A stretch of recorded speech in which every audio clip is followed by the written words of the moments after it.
guys, this is BerserkChip, and welcome to Part 2 of the Gundam Battle Assault 2 Basic Guide for Altron Gundam.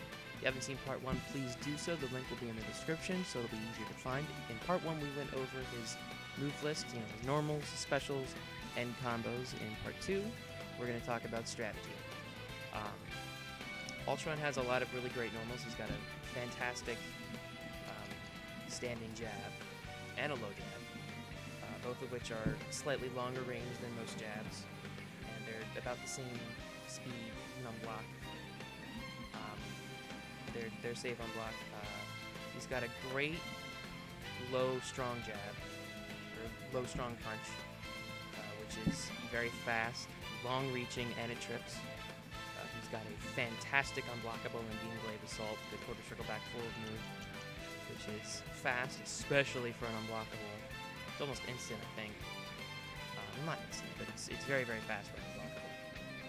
And it does a ton of damage, and you can extend that damage with his super, which is the only thing his super is good for. Don't ever use his super to, answer with anything. It's only for extending damage on knockdown. That's basically all it's for. And saying that, I kind of wish it did a little bit more damage and it was a bit more useful, but it's, it is what it is, and he's got plenty of great normals to make up for his, what is essentially a lackluster super. But I think his biggest problem is that he doesn't have really much in terms of long range. He's got the one machine gun, it's about as good as Sandrock's, but that's about it, and for a mid-range character, it kind of sucks. For a mid-range to close-range character, it kind of sucks not having a good projectile to answer with. He's got the guarded jump, which helps with getting in for damage, though I don't really trust guarded jump. I've been punished trying to use that before. I would use that only on after a knockdown, if you're trying to do the air combo, which does a lot of damage. Probably his most damaging one, unless you count faking out into his unblockable. I don't know if that's punishable yet. I haven't tested it, so just be careful. Essentially, his primary strategy is to get in close range. He's got some great moves mid-range, but most of them trip.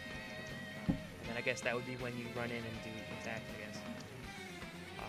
So at mid-range, do some of his specials like Altron Claw, Beam Blade Assault, anything to get them knocked down. And then from there, get in close and do more of his traditional combos.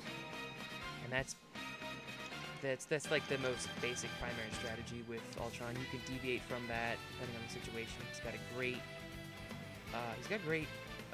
two great aerial normals in his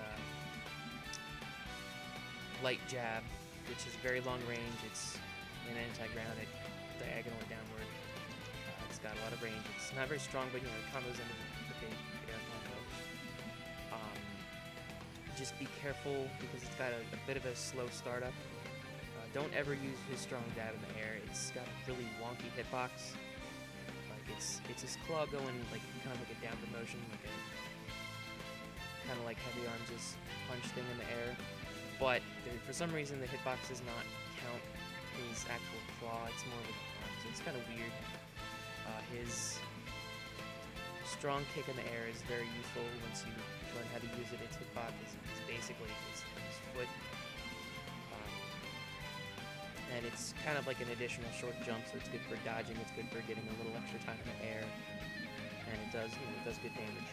And it combos right into his Altron Claw, which can combo into his super, yada yada yada, you get the idea.